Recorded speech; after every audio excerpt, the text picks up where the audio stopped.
नमस्कार साथियों, मैं विवेक आप लोगों का स्वागत करता हूं साहित्य गुरु यूट्यूब चैनल पे।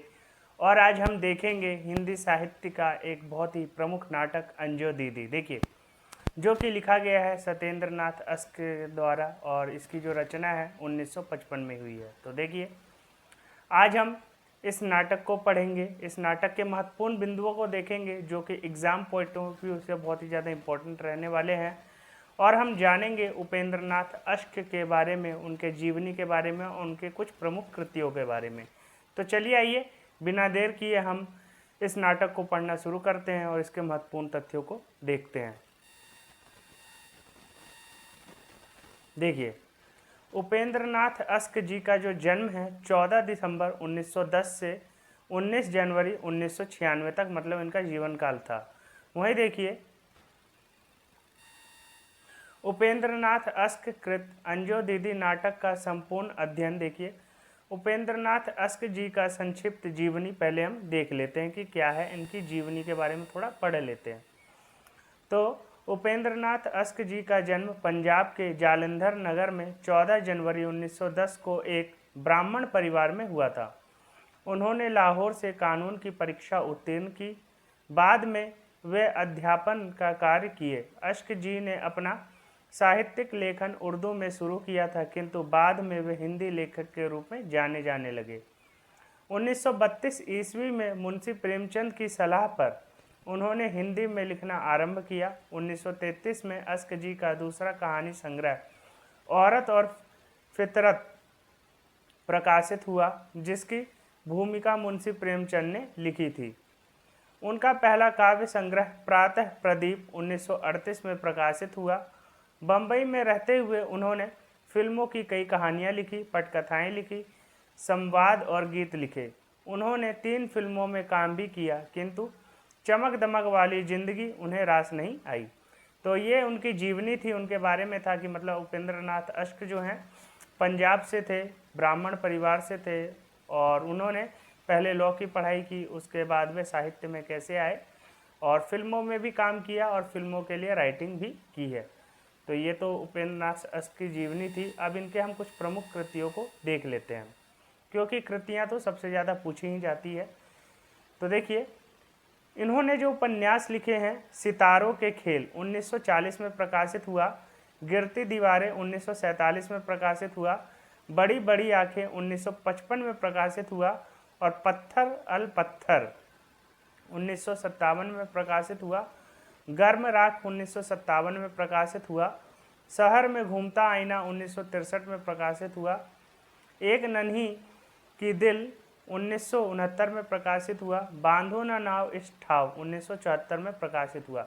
देखिए, एक है सूर्यकांत त्रिपाठी निराला की एक कविता है, बांधो ना नाव इस ठाव बंधु, और उपेंद्र नाथ अश्क का ये उपन्यास है कि बांधो ना नाव इस ठाव, तो 1974 में प्रकाशित हुआ है। तो इसमें आपको विभेद करना पता होना चाहिए कि ये दोनों चीज़ें जो हैं अलग है। निमिषा 1980 की रचना है और उपन्यास है। तो ये जो है सारी उपन्यास जो है उपेंद्र नाथ अश्क की है। वहीं देखिए, कहानी संग्रहों को भी देखते हैं कि कहानी संग्रह जो है इनके अंकुर 1949 में प्रकाशित हुआ, नासूर 1949 में, डाची 1949 में, पिंजरा 1949 में, गोखरू 1949 में, फिर है छींटे 1949 में, फिर है 70 श्रेष्ठ कहानियाँ 1958 में, पलंग 1961 में, आकाशचारी 1966 में, मुक्त देशभक्त और कांगड़ा का तेली, टेबल लैंप, दाई की शाम के गीत, काले साहब, पिंजरा, आईना, ये सारी इनकी प्रमुख कहानियाँ हैं। तो इनके बारे में आपको पता होना चाहिए। प्रश्न जो हैं यहीं से बनते हैं, क्योंकि जिन भी रचनाकारों का नाम सिलेबस में है उनसे प्रश्न स्वाभाविक ही पूछे जाते हैं। वहीं देखिए, नाटक, इनका जो नाटक है जय पराजय 1930 का नाटक है, स्वर्ग की झलक 1938 की नाटक है, छठा बेटा 1940 का है, अलग अलग रास्ते 1943 का है, कैद 1945 का है, उड़ान 1946 का है, तकल्लुफ 1948 का है, पैतरे 1952 का है और अंजो दीदी जो है 1955 का है, और अंधी गली 1955 की है, बड़े खिलाड़ी 1967 का है और भंवरे आदि इनके प्रमुख नाटक हैं। तो इन सब के बारे में आपको एक छोटी इन्फॉर्मेशन दी जा रही है ताकि आपसे प्रश्न कोई भी पूछा जाए आप उत्तर देने में समर्थ हो सके। अगर हम इनके एकांकी संग्रहों को देखें तो देवताओं की छाया में, चरवाहे, तूफान से पहले, कैद और उड़ान, अधिकार का रक्षक, स्वर्ग की झलक, साहब को जुकाम है, जोक, पर्दा उठाओ पर्दा गिराओ, सूखी डाली, भंवर, लक्ष्मी का स्वागत, पापी और बतासिया जीवन साथी, आंधी, अंधी गली और मुखड़ा बदल गया और चरवाहे, ये सारे के सारे इनके एकांकी संग्रह हैं। इनसे भी प्रश्न पूछे जाते हैं। अगर हम इनके काव्यों को देखें तो एक दिन आकाश ने कहा, प्रातः प्रदीप, दीप जलेगा, बरगद की बेटी उर्मिला। तो ये सारी सारी इनकी कविताएं हैं। उर्मिला नहीं है, उर्मिया है, सॉरी, उर्मिया। संस्मरणों को देखते हैं कि इनके संस्मरण है, मंटो मेरा दुश्मन, फिल्मी जीवन की झलकियां, ज़्यादा अपनी कम पराई 1959 की है। आलोचनाओं को देखें तो अन्वेषण की सहयात्रा, हिंदी कहानी, एक अतरंग परिचय, ये सारी जो है इनकी आलोचनाएं हैं। आत्मकथाएं देखते हैं, रेखाएं और चित्र 1955 की है, मंटो मेरा दुश्मन 1956 की है। तो ये जो है पूछे जाते हैं। अगर भेंट वार्ता और साक्षात्कार इंटरव्यू देखें इनका तो कहानी के इर्द गिर्द, ये इनका भेंट वार्ता है, ठीक है। अंजो दीदी नाटक के हम मुख्य बिंदुओं को देखेंगे, पूरा नाटक नहीं पढ़ेंगे, नाटक जो है बहुत बड़ा है, लेकिन उसके अगर हम मुख्य बिंदुओं को देख लेते हैं और उसके जो इम्पोर्टेंट पॉइंट है और नाटक में क्या है आपको इससे समझ में आ जाएगा, तो आप प्रश्नों का जवाब देने में सक्षम हो पाएंगे। देखिए, अंजो दीदी नाटक का प्रकाशन 1955 में हुआ था। इस नाटक का मंचन 30 जनवरी 1954 को बम्बई हिंदी विद्यार्थी मंडल के द्वारा सेंट जेवियम कॉलेज में हुआ था। स्रोत जो था नीलाभ प्रकाशन था। वहीं देखिए, यह 2 अंकों का नाटक है, दोनों अंकों में 3-3 दृश्य हैं। पहला अंक का स्थान दिल्ली में अंजलि दीदी के बंगले की बैठक व खाने का कमरा। समय इसका क्या है, 1933, गर्मियों का एक दिन है। दूसरे अंक का स्थान जो है दिल्ली में अंजलि दीदी की वही बैठक का स्थान व खाने का कमरा। 20 वर्ष बाद 1953, सर्दियों का एक दिन है। तो देखिए नाटक के जो अंक है किस प्रकार बदलते हैं। अंजो दीदी नाटक का उद्देश्य क्या है, इसको हम देख लेते हैं। अंजो दीदी अंजो दीदी यह नायिका प्रधान नाटक है। अश्क की सर्वाधिक लोकप्रिय और प्रौढ़ नाट्य कृति है। यह नाटक पारिवारिक और मनोवैज्ञानिक है। इसमें यांत्रिक ढांचे में ढालने की प्रवृत्ति है। तो यांत्रिक मतलब मशीन के रूप में, तो इंसानों को मशीन के रूप में बनाने की कोशिश जो है अंजो दीदी के उससे की जाती है कि मतलब सबको पंक्चुअल होना चाहिए, समय के अनुसार सबको चलना चाहिए। वहीं देखिए, नारी की कठोर पारिवारिक नियंत्रण से परिवार विघटन की समस्या। तो इस पर बात की गई है कि अगर आप किसी को ज़्यादा मतलब कसने की कोशिश करते या उसको ज़्यादा ठीक करने की कोशिश करते हैं तो वो छूटना चाहता है, वो स्वतंत्र होना चाहता है। तो इससे क्या है, परिवार में विघटन की समस्या आ जाती है। इसी को दिखाने की कोशिश की गई है इस नाटक के माध्यम से। तो चलिए पात्र परिचय देख लेते हैं कि इसमें कौन कौन से प्रमुख पात्र हैं और किन किन से प्रश्न जो है पूछे जाते हैं। देखिए, अंजलि, अंजो दीदी प्रमुख पात्र है। अंजो दीदी जिसको हम कहते हैं उनका जो नाम है अंजलि है और उनकी उम्र जो है 30 साल की है, 30 वर्ष की उम्र है। श्रीपाद अंजो दीदी का भाई है जो कि 27-28 साल का है। वहीं देखिए, इंद्र नारायण अंजो दीदी का पति है, वकील है और 38 से 40 साल उसकी उम्र है। अनीमा जो है अंजो दीदी की सहेली है। अनीमा पात्र जो है अंजो दीदी की सहेली है। नीरज जो है अंजो दीदी का पुत्र है, 11 वर्ष का है। मुन्नी जो है नौकरानी है जिसकी उम्र 25 वर्ष है। राधु जो है नौकर है। तो ये आपको पता होना चाहिए। इनके बारे में क्या है, आजकल मिलान वाले प्रश्न ऐसे बन रहे हैं। वहीं देखिए, दूसरा अंक देखते हैं कि दूसरे अंक में क्या बात की गई है। दूसरे अंक का पात्र 20 वर्ष बाद। तो दूसरा अंक जो है 20 वर्ष बाद शुरू होता है, तो उसको देखते हैं। ओमी नीरज की पत्नी, ओमी जो है नीरज की पत्नी यानी कि अंजू दीदी की क्या है, बहू है ओमी। वहीं देखिए अन्नो जो है नीरज की मौसी है। अंजलि की बहन कौन है, अन्नो है। तो अन्नो जो है नीरज की मौसी है। और नज़ीर जो है नीरज का दोस्त है। श्रीपद जो है नीरज का मामा है। मुन्नी जो है चपरासी। इंद्र नारायण, नीरज की उम्र जो है 31 वर्ष की हो चुकी है। 20 साल बाद का दृश्य दिखाया गया है दूसरे अंक में। तो नीरज जो है अंजू दीदी का बेटा, वह 31 साल का हो चुका है। पहले कितना था, दृश्य 1 में दिखाया गया था कि वह 11 साल का था। नीलम जो है नीरज का बेटा है। देखिए अंजू दीदी का जो नाती है नीलम जो है नीरज का बेटा है, उसकी उम्र क्या है, अब है उसकी उम्र 11 वर्ष। अंजू दीदी नाटक के मुख्य कथानक को अब हम देखते हैं कि इसका मतलब मेन जो मोटिव है क्या है। अंजू दीदी नाटक के कथानक का अभिजात्य वर्ग के परिवार से संबंध है। नाटक की नायिका अंजू अर्थात अंजलि है, जिसको नाना जी ने गोद लिया था। उन्हें उनके नाना जी से ही जीवन को नियंत्रित और अनुशासित रखने के संस्कार मिले थे।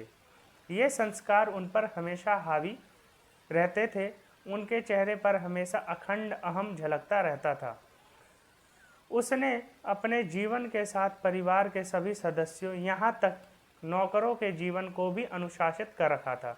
समय की पाबंदी की सनक अंजलि पर इस कदर सवार थी कि मनुष्य की सहज जिंदगी को घड़ी की तरह नियंत्रित बना दिया था। मतलब क्या था, मतलब अंजलि जो थी इतनी पंक्चुअल लेडी थी कि मतलब वो ना किसी का भी मतलब कोई पंक्चुअल होता था, मतलब जो समय पे काम नहीं करता था, वो उस पर बहुत ही ज़्यादा गुस्सा करती थी।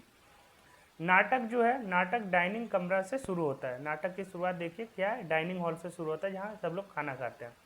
नाटक डाइनिंग कमरे से शुरू होता है। नाश्ते में देरी होने के कारण अंजू दीदी अपने काम करने वाली नौकरानी मुन्नी पर गुस्सा होती है। अंजू दीदी का कहना है कि जीवन एक महान गति है। प्रातः एवं संध्या उसकी सुइयां हैं जो नियमबद्ध होकर एक दूसरे के पीछे घूमती रहती है। वह अपनी सहेली अनीमा के बात करते समय कहती है, जिंदगी स्वयं एक महान घड़ी है। प्रातः संध्या उसकी सुइयां हैं, नियमबद्ध एक दूसरे के पीछे घूमती रहती है।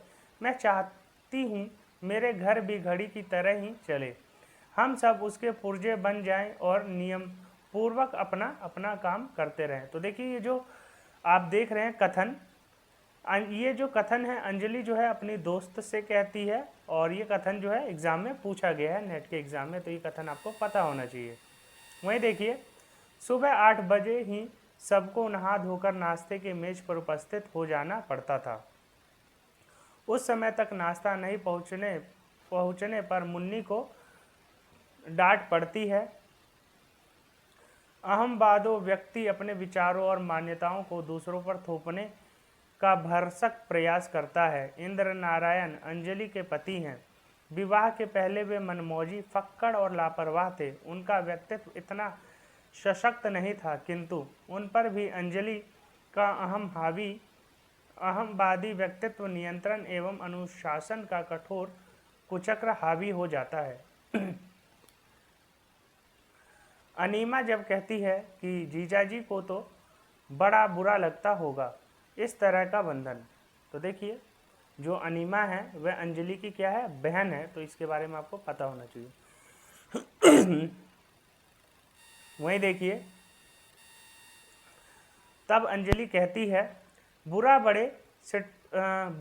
बड़े सिटपिटाते थे पहल, पर मैं इन्हें ले ही आई अपने ढंग पर। सच कहती हूँ मुझे नीरज पर इतनी जान नहीं खपानी पड़ी जितनी तुम्हारे जीजाजी पर। कोई भी तो अकल न थी, न सफाई का ख्याल, न समय का। जानती हो कितनी माथापच्ची करनी पड़ी है इनके साथ, कितनी भूख हड़ताल की है, कितनी बार रूठकर पीहर जा बैठी हूँ। इंद्र नारायण को नहीं चाहते हुए भी अंजू के अनुशासन और व्यवस्था को ओढ़कर जीना पड़ता है। वह चाहकर भी चाट पानी के बतासे नहीं खा सकते। तुरंत प्रेस किया हुआ कोट, पतलून, हैट और टाई वगैरह धारण करना पड़ता था। तो ये सारी चीज़ें जो हैं, मतलब अंजलि जो थी उन्होंने अपने घर को इतना अनुशासित कर दिया था, इतना मतलब अनुशासित कर दिया था कि लोग जो थे परेशान हो गए थे कि मतलब इतना अनुशासन ठीक नहीं है। लोग जो थे उनसे परेशान हो गए थे। तो ये जो घर में जब कोई ज़्यादा दबाव पड़ने लग जाता है लोगों के ऊपर, तो वो रिश्ते जो है कमज़ोर होने लग जाते हैं। तो वही जो है अंजलि के साथ हमें देखने को मिलता है। और देखिए क्या है, अंजू का भाई श्रीपद बिल्कुल विपरीत स्वभाव का है। वह मनमौजी, फक्कड़, घुमक्कड़ है। उसने अपनी ज़िंदगी में कोई भी कड़ा नियम नहीं पाला है। जब जो जी चाहे करके खुश रहता है। वह अंजू के घर आकर उसके सभी व्यवस्था तंत्र को हिलाकर रख देता है। श्रीपद अपने भांजे से पूछता है कि तू क्या बनना चाहता है। तब वह कहता है, मैं क्रिकेटर का कप्तान बनना चाहता हूँ। अंजू द्वारा समय के अनुसार नीरज को सिर्फ 2 घंटे खेलने को दिए जाते हैं। वह अपने बेटे से कहती है, क्रिकेट बड़ा निकम्मा खेल है, चोट लग जाते हैं। वह अपने बेटे को डिप्टी कमिश्नर बनाना चाहती है। तो यह भी प्रश्न पूछा जा सकता है कि जो अंजू है या अंजलि दीदी है, वो अपने बेटे को क्या बनाना चाहती है? डिप्टी कमिश्नर बनाना चाहती है। इस प्रकार अंजलि अपनी इच्छाओं को अपने बेटे पर लादकर उसकी इच्छाओं का गला घोट देती है। यही मानसिकता आज के जनमानस में भी देखने को मिलती है। हर माँ बाप अपने बेटी को डिप्टी डॉक्टर, इंजीनियर, आईएएस और आईपीएस बनाना चाहते हैं। बच्चों पर अपनी महत्वाकांक्षाओं को थोपकर उनके इच्छाओं और शौक को दफन कर दिया जाता है। किसी भी काम में सफलता तभी मिलती है जब उसे मन से किया जाए। इसके विपरीत बिना मन से किया गया काम न घर का होता है न घाट का। तो देखिए इसमें बताया गया कि मतलब जो माँ बाप हैं किस प्रकार से अपने बच्चों के ऊपर अपने सपनों को थोप देते हैं।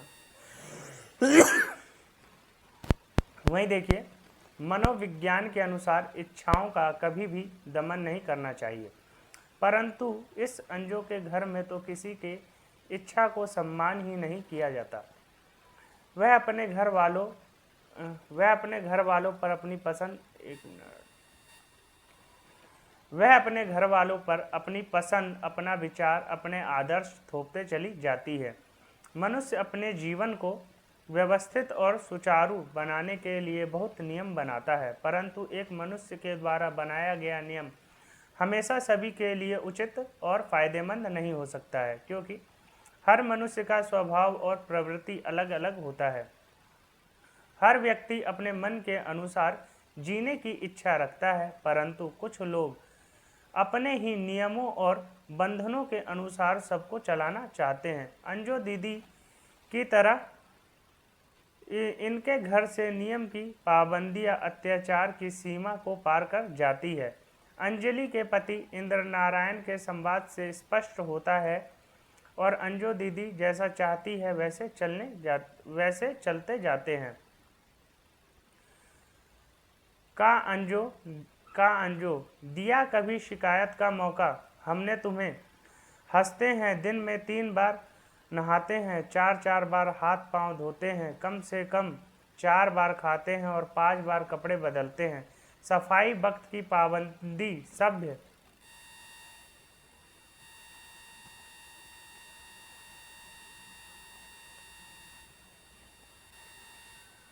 सभ्य समाज के तौर तरीके उसका पूरा ख्याल रखते हैं।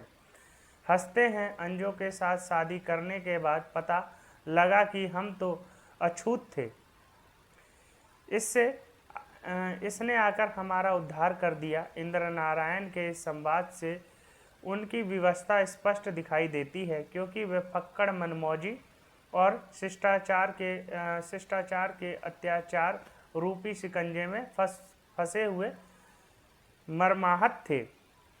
स्प्रिंग जितना अधिक दबाया जाता है वह उतना ही दबती जाती है, लेकिन थोड़ा सा भी शिथिल पड़ने पर वह दोगुनी ताकत से उछल जाता है। वैसे ही अंजू ने अपने पति को इतना दबा दिया था कि वे अंदर से विवश और व्याकुल थे। एक दिन इंद्र नारायण का साला श्रीपद उन्हें दिलरुबा होटल ले जाता है और वहां पर उन्हें शराब पिलाता है। इस स्थिति में जब वे घर पहुंचे तब अंजू के अहम और उसके व्यवस्था तंत्र पर आसमान टूट पड़ता दिखाई देता है। अब इंद्र नारायण जी का शराब पीकर आना रोज की बात हो जाती है, जो अंजू के लिए सहज करना असहनीय था। यह देखकर वह जहर खाकर आत्महत्या कर लेती है, लेकिन उससे पहले वह बहू के रूप में ओमी को पसंद कर घर लेकर आ गई थी। अब बहू भी उससे सीखकर उसी रास्ते पर चलने लगी थी। अंजू के मृत्यु के बाद भी उसका कायदा कानून बरकरार था। अंजू के मृत्यु के बाद इंद्र नारायण शराब पीना छोड़ देते हैं और अंजू जैसा चाहती थी वैसा ही जीवन जीने लगते हैं। तो देखिए, अंजू दीदी नाटक जो है इसमें दिखाया गया है कि जो एक स्त्री है उसका अहम कैसे परिवार को बर्बाद कर देता है और कैसे वह आत्मघात कर लेती है अपने अहम के कारण ही। तो अंजलि जो है उसको ये अच्छा नहीं लगता कि उसका जो पति है उसके अनुसार नहीं चल रहा है और वे शराब पी के रोज रोज आता है, तो उसके अहम को बहुत धक्का लगा, इसलिए उसने आत्महत्या कर ली। लेकिन उसने अपनी जो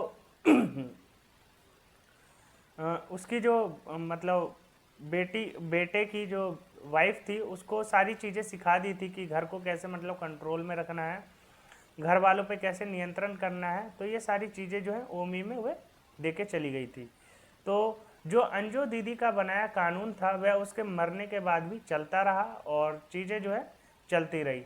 तो देखिए, ये जो कहानी है ये हमें ये सिखाता है कि कभी भी किसी को मतलब अपने अनुसार बनाने की कोशिश नहीं करनी चाहिए।